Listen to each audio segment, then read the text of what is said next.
Hello दोस्तों, कैसे हो आप सब। दोस्तों मैं हूं आपका होस्ट और दोस्त राजीव। तो दोस्तों आज के वीडियो में हम ड्रीम गर्ल 2 के मूवी पर चर्चा करने वाले हैं। तो चलिए जानते हैं कैसी है मूवी। तो सबसे पहले कहानी की बात करें तो कहानी शुरू होती है माता के जगराते से, जहां हमारे आयुष्मान सर, जिनका नाम करम है, वो एक जगराते में भजन करते हुए दिखते हैं। इस दरमियान वो एक लड़की से भी प्यार करते हैं, लेकिन ये बात उस लड़की के पिता को पता चल जाती है। इसलिए वो लड़की, जिनका नाम परी है, वो अगले दिन अपने पिता को करम के घर भेज देती हैं, करम के पिता से शादी की बात करने के लिए। लेकिन जब उनके पिता घर आते हैं तो पता चलता है करम तो बिल्कुल ही कंगाल है, वो तो पूरा कर्ज में डूबे हुए हैं। और तो और जिस वक्त वो दोनों शादी की बात कर रहे थे, उस वक्त भी लेनदार करम के पिता तक अपने पैसे लेने के लिए पहुंच रहे थे। ऊपर से बैंक वाले भी वहां आकर उनके घर को सील कर देते हैं, ये कहकर कि उन्होंने अभी तक बैंक में पेमेंट भी नहीं किए हैं कितने दिनों से। ये देखकर अब परी के पिता भी शादी को तोड़ देते हैं, नहीं तो वो करम को बैंक में 25 लाख रुपए जमा करने बोलते हैं,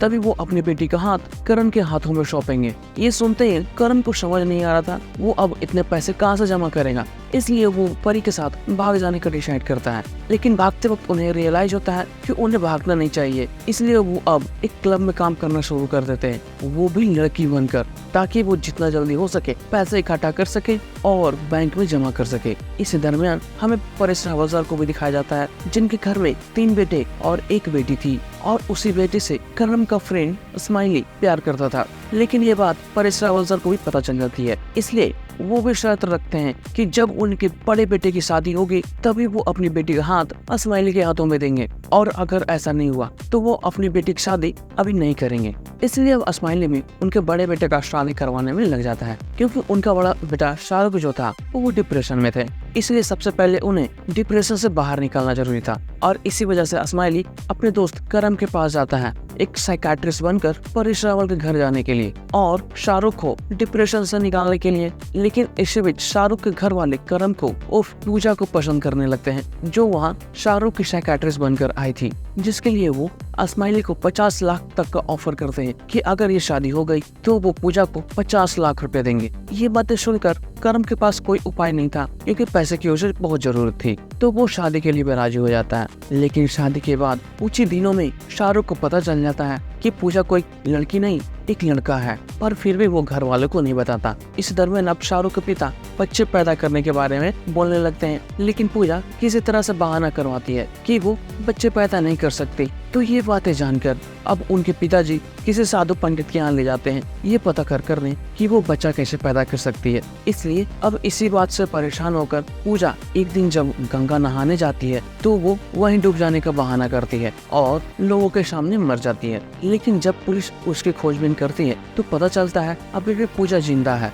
दूसरी तरफ करम भी अपनी गर्लफ्रेंड को मनाने चल जाता है, क्योंकि उन्होंने करम को किसी और के साथ देख लिया था, इसलिए अब वो दूसरी शादी करने जा रही थी। लेकिन करम उस शादी में पहुंच जाता है, क्योंकि जिसके लिए वो तो ये सब कर रहा था वो किसी और से शादी कर रही थी। इसलिए करम परी को अपनी सारी सच्चाई बता देता है कि वो इस सिचुएशन में कैसे फंसा और वो क्या काम करता है। लेकिन तभी वहाँ शाहरुख के घर वाले पहुँच जाते हैं, तो सभी को पता चल जाता है कि उनकी बहू कोई लड़की नहीं बल्कि एक लड़का है। जिसके बाद सभी को पता चलता है कि उन्होंने सिर्फ लड़की बनने का नाटक इसलिए किया कि परी के डैड ने उन्हें 25 लाख रुपए जमा करने की शर्त रखी थी। और फिर इसी के साथ एक सोशल मैसेज के साथ मूवी को खत्म की जाती है। तो दोस्तों अगर आप आयुष्मान के फैन हैं तो आप इस मूवी को जरूर वॉच कर सकते हैं, क्योंकि मूवी कैसे भी हो आयुष्मान की एक्टिंग ही बहुत जबरदस्त होती है। और वहीं फिल्म के हीरोइन की बात करें तो उनकी एक्टिंग भी कोई खास नहीं देखने को मिली थी, लेकिन हाँ नुसरत मैम की कमी जरूर खली थी, क्योंकि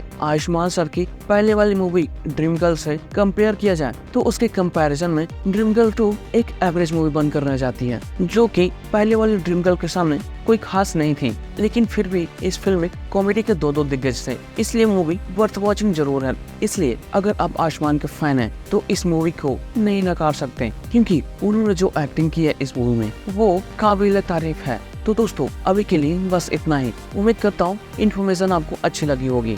मिलते हैं किसी और नए मूवी के इन्फॉर्मेशन के साथ। जय हिंद।